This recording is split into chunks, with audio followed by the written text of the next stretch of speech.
Nous voilà au milieu d'un public venu nombreux pour assister à un spectacle jeune public un samedi matin d'automne. Petits et grands applaudissent, visiblement contents. Certains crient même bravo. L'artiste salue, remercie, elle sourit. Mais quand à un moment elle croise mon regard, elle n'a pas l'air contente.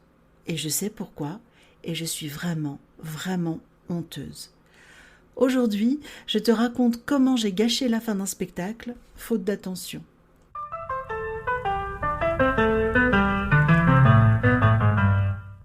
Tu écoutes la rubrique Vie ma vie de médiatrice culturelle du podcast L'entrée des coulisses. Ce podcast fonctionne comme un bouche à oreille pour soutenir la diversité artistique et offrir à tes oreilles la découverte d'artistes méconnus et talentueux. Dans cette rubrique, je te dévoile les coulisses de mon métier à travers des anecdotes, des galères et autres aventures. Parce qu'au final, il s'en passe des choses avant que tu ne profites des programmations concoctées pour toi. Et tu pourras ainsi patienter jusqu'à l'épisode long format au cours duquel je reçois un ou une artiste vraiment géniale à découvrir pour une interview intimiste. Moi, quand j'ai découvert ce spectacle qui mêle danse, musique et conte, je suis tout de suite tombée sous le charme. Et donc, en accord avec mes collègues en charge de la programmation jeune public, j'ai contacté l'artiste pour la programmer dans notre établissement. Travailler en amont avec elle, c'était un plaisir.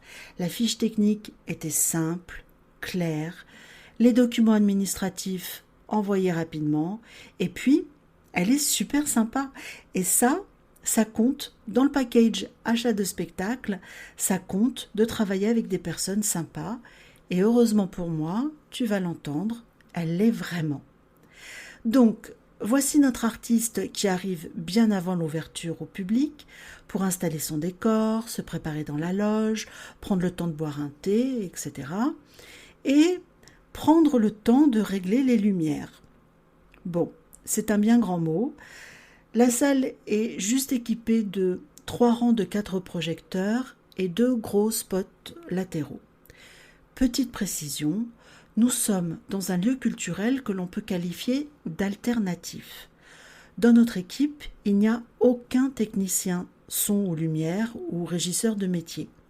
D'ailleurs, c'est une salle polyvalente que nous avons, pas une salle de spectacle. Font office de techniciens 2 collègues qui connaissent bien le modeste matériel à disposition et qui ont des notions de base pour sonoriser ou éclairer.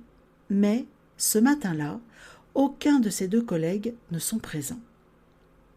Et donc, c'est moi qui règle les éclairages avec l'artiste. Alors, ça fait tout de suite fille qui s'y connaît. En fait, pas du tout. C'est juste qu'heureusement, quand j'allume les différents projets, les réglages d'une prestation passée quelques jours avant conviennent. Et ça me soulage parce que, par exemple, pour régler chaque projecteur, il faut le faire manuellement. Donc, grimper sur un escabeau géant et orienter à la main chaque éclairage. Moi, j'ai le vertige. C'est tout juste si monter sur une chaise, c'est pas une épreuve.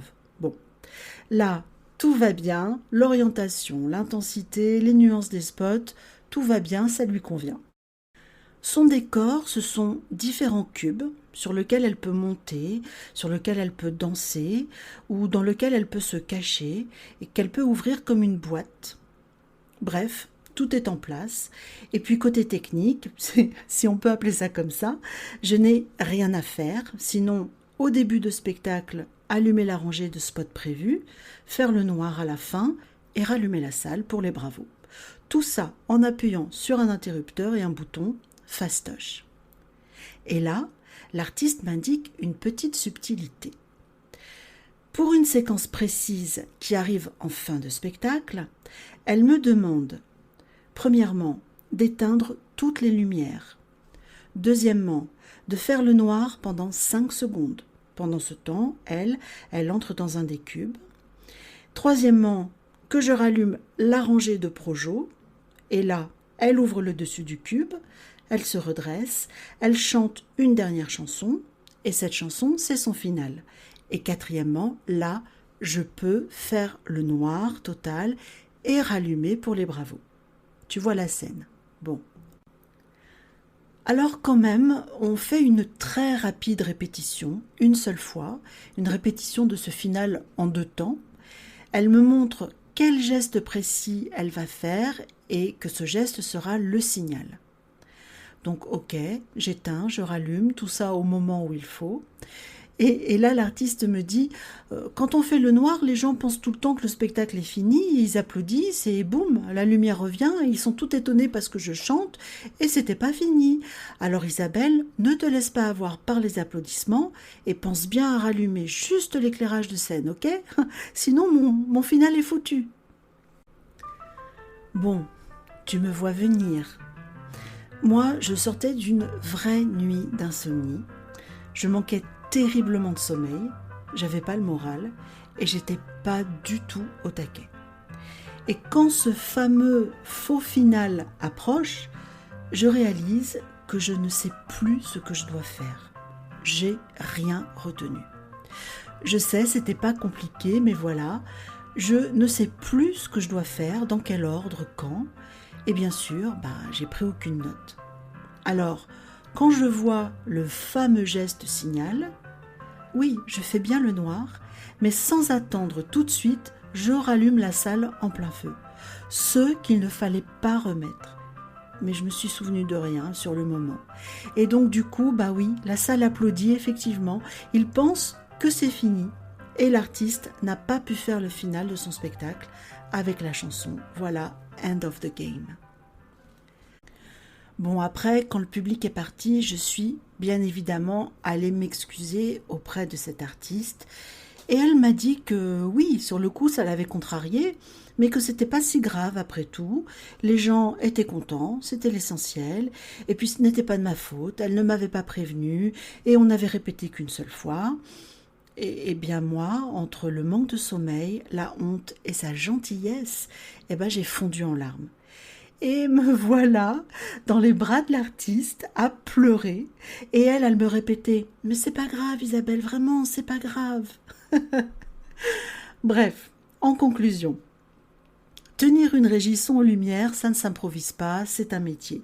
Et même si je ne savais pas à l'avance que j'allais devoir m'occuper des lumières, quand on accepte de tourner un bouton ou un interrupteur, il faut évidemment le faire correctement, au bon moment, par respect pour l'artiste. Et ma honte, elle vient de là, du terrible sentiment d'avoir manqué de respect à cet artiste et de lui avoir saboté son final quand même. Mais tu sais quoi ? Elle ne m'en veut pas, elle est vraiment sympa. Et même, tu peux écouter cette fameuse artiste dans une des interviews du podcast Ancienne Version, parce qu'il est toujours en ligne. Il s'agit de l'artiste Nathalie Ardiliez. Tu vas apprendre dans cet épisode plein de choses sur les claquettes en France et sur la conception des spectacles pour jeune public. En plus de rencontrer une femme avec un sacré parcours entre passion et résilience et qui cumule plusieurs talents. Le lien de cet épisode est dans la description et je t'invite vraiment à l'écouter. Voilà, c'était Vie ma vie de médiatrice culturelle ou les anecdotes, galères ou autres aventures de ma vie professionnelle. Si tu as aimé cet épisode, pense à le liker ou à le noter avec le max d'étoiles sur ton appli d'écoute préférée.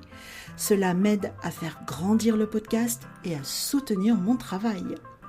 Tu peux aussi me rejoindre sur Instagram, sur le compte Entrée des coulisses. On pourra y papoter ensemble de cet épisode et de plein d'autres choses.